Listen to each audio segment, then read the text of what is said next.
Do you know what is the golden rule of journalism? Never become the news. Journalists are supposed to be the messenger, the link between the newsmakers and the audience.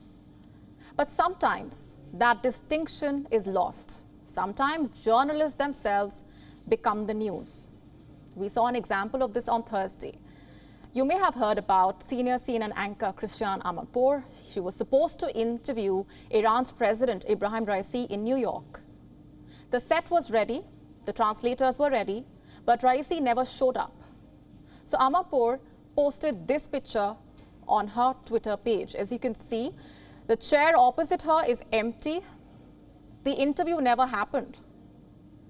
Now for the backstory. Raisi's team asked Amanpour to wear a headscarf while interviewing the leader. She refused, so the president was a no-show.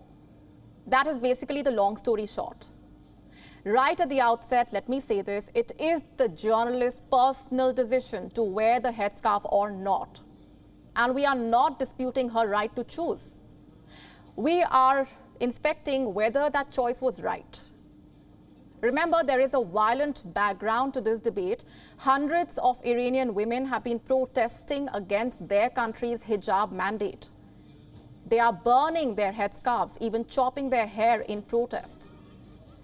The government has responded with a violent crackdown. At last count, almost 36 people had been killed. The situation is escalating in the north of Iran. Security forces are reportedly using semi-heavy weapons on the protesters.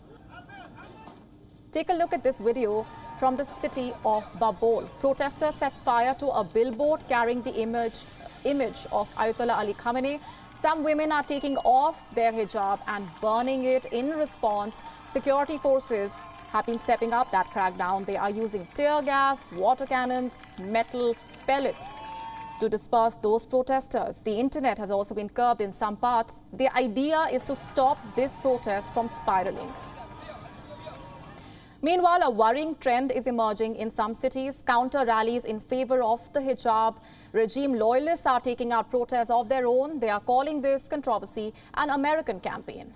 Both sides are emotionally charged and committed. So the fear is there could be street clashes.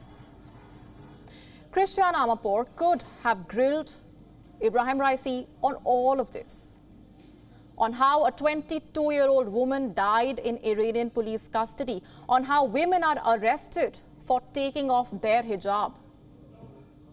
Instead, she gave up the interview because she was told to wear a headscarf. And just to be clear, Amanpour has donned the hijab before. Here is an example from 4 months ago. She was in Kabul interviewing Taliban leader Sirajuddin Haqqani.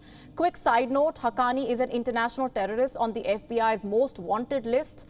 His regime is treating women as secondary citizens. Yet, Amanpour wore the hijab while interviewing him. So what changed this time?